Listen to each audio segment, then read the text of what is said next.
Hi everyone, Sandman here. This video is brought to you by a donation from Mr. Anonymous from Romania, and he didn't leave me any comments. He just wants me to talk about PUA or pickup artist fraud, with no specific details. Recently I explained to everyone that the men's rights movement is trying to bargain with women to make a deal with the devil, while the PUA is trying to cheat the devil of male souls by pretending to love women and just use women for sex and pretending to want genuine intimacy. Then we have MGTOW, which is all about going galt and walking away. I don't know why Mr. Anonymous thinks that the PUA is all about fraud, perhaps because he believes that the people selling PUA techniques know that being a pickup artist means nothing more than a numbers game. Of course, if a guy puts himself out there in front of many more women than he normally would and works on his approach, he's going to get more attention from women than if he sits home eating beef jerky while jerking off to pictures of big, beautiful women. Of course, the PUAs aren't going to tell men that buy their books and pay for their courses that the solution to their loneliness is basically quite simple. Instead, they want to sell them seminars like Tommy Vu and promise them a boatload of beautiful women. So I guess from that point of view, the pickup artist community is a fraud. They still cater to gynocentrism, even if they promise men the possibility of cheating the system and getting what they want from it, which is sex. After paying for all the course material and taking women out to dinner so you can get laid, you're still jumping through hoops that women want from you, and you're helping young women primarily in their 20s get male attention and validation. I suspect these are the things that Mr. Anonymous is upset about and sees as a fraud. I don't see anything wrong with selling pickup artist techniques to guys if you explain all of this honestly to them ahead of time. If you explain female nature, which many pickup artists are doing, then I think it's okay. But I know a lot of men going their own way as well as men's rights activists are pretty much upset with the pickup artist community, because everyone seems to believe that if you actually take one side, you can't take the other. I know guys that are going their own way that use pickup artist techniques to sleep with women, and I don't see anything wrong with this, because such guys are probably going to cut themselves off from getting married or moving in with a woman.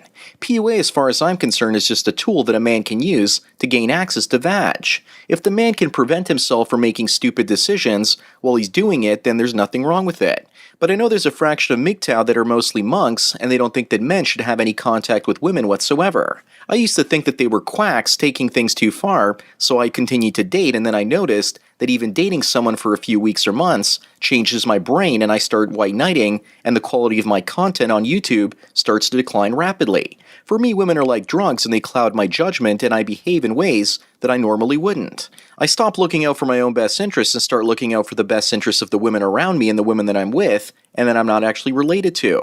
It's the most bizarre thing in the world once you experience it after taking the red pill. It makes you question your red pill knowledge. This is something I don't believe that PUA instructors are talking about. No one in MGTOW is talking about it either. I don't believe that many men going their own way that get into relationships are even aware of how their own mental sharpness falls as a result of being in a relationship. Many of the PUAs that I followed online with conferences are usually in their late 30s and 40s and above, are often married and need a salary to support their families. For many of them, I don't think there's much they can do with regards to qualifications besides this, as I honestly think that many of them were too busy getting laid during most of their 20s and 30s, so they're now just taking advantage of the skills they picked up while they were younger and dating tons of women and sleeping with them.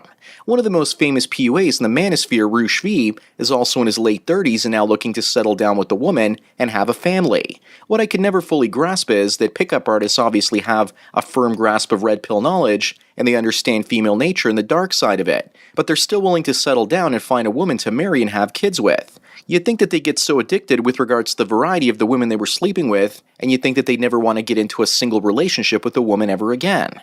I honestly feel that many of them are too self-conscious and care way too much about what other people think of them.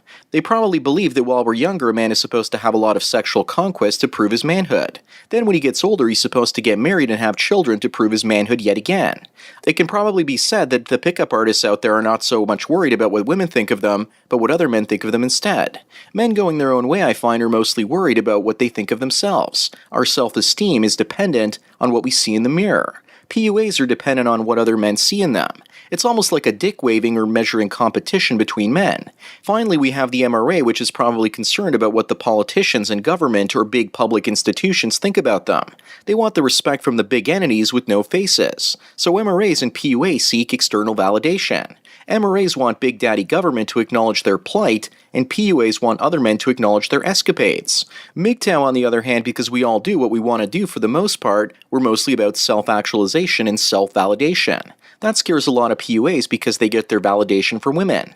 They understand the dangers of women and are smart guys, but they appear like moths drawn to a flame. They can't seem to stay away from women because of the emotional and physical validation. They probably live for the thrill of the hunt.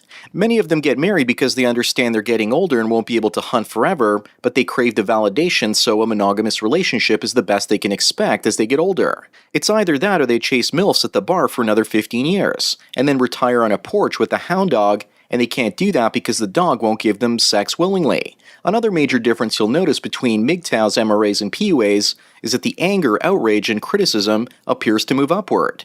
Notice how men going their own way, we don't generally criticize PUAs unless we're provoked first.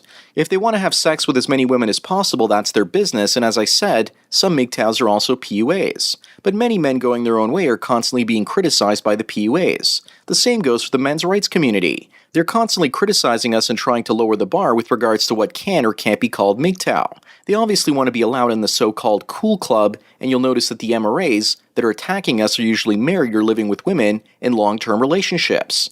I don't see that as a coincidence at all. As for PUAs attacking us, they probably just want to make response videos so their channels get more exposure. That's something that not only PUAs but a lot of other groups seem to do and try to provoke MGTOW channels all the time. They probably want people to find them and basically sign up for their events, buy their books and other merchandise. Notice how with the PUA community it all appears to revolve around selling you something, and most of them could never actually make enough money on their YouTube channels without selling you books and sex tours to Romania and other such nonsense. That's why, Mr. Anonymous, you're thinking that pickup artists are fraud. But people have the choice to spend their money wherever they want. I get criticized for charging people on my channel for video requests. People are always saying, but you make more money from the advertising, so why do you actually charge for requests? Why are you charging me? The reason I started doing that was because people offered me money in exchange for advice. Also, I've heard from people that guys like Corey Wayne will charge $100 an hour in some cases for advice, while when people ask me, I usually charge them a quarter of that, and it takes me roughly 4 hours to give them a reply. So Coach Corey is charging $100 per hour for his advice, and I'm charging closer to $6 or $7 per hour because it takes me 4.5 hours to produce one of these videos. Yet I'm still considered a scam man instead of the Sandman by some.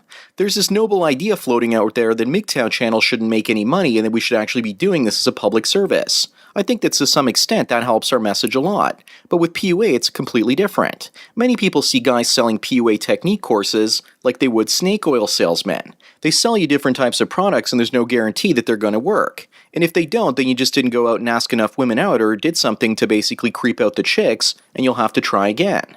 As I mentioned earlier, it's no secret that dating and women are a numbers game. And yes, it has to do with skills and what you say, but what I also found when I was younger was not a scarcity with regards to women approaching me, but it was all the wrong women that were approaching me, and many were toxic and bad for me. The PUA community in general could do a lot better if it explained to men how to find better quality women. Some guys are trying this, and I've actually done a video request from a guy that plans trips out to Russia and Asia to find better so-called quality women. But many of his customers are pissed off because once they get there, he would usually give them a quick introduction to the city and its bars and clubs and let them roam around the place on their own. Or if they were paying him enough money, he would actually hire hookers to make sure that each guy picked up a girl for what I assume would have been a couple $1,000s for a special trip.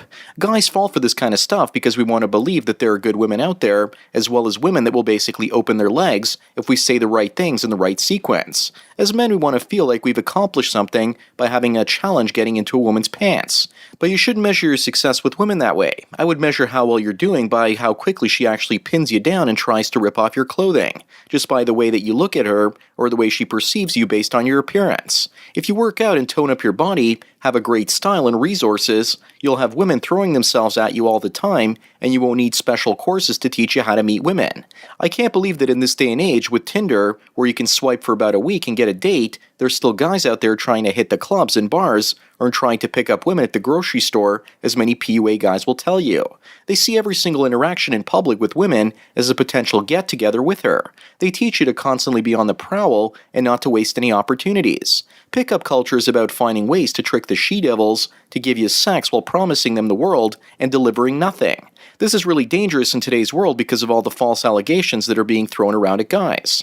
The more women you pump and dump, the more it opens you up to underhanded attacks by women. That's something I don't believe that many of these pickup artist instructors are discussing in detail. It's all about getting in her pants with very little guidance for most of them after that. If there's any fraud in the pickup artist community, that's it. They won't tell you about all the bullshit you have to go through once you fall in love and want to keep getting into her pants. They won't tell you what happens when she doesn't want you around anymore, and they won't be there to basically guide you once you're all alone and realize the boink isn't worth listening to her oink. Anyways, that's all I've got to say for today. Thanks again, Mr. Anonymous, for your donation as well as your topic. I'm not sure exactly what you wanted me to cover with regards to PUA, so hopefully I got some or all of it. Also, don't forget to smash the like button and check out the MGTOW mystery link. As for everyone else out there, please follow me on Twitter or like me on Facebook to get tomorrow's video today. Thanks for taking your daily dose of red pills. And remember, a red pill a day keeps the red pill rejects away. So enjoy the rest of your day, and cheers.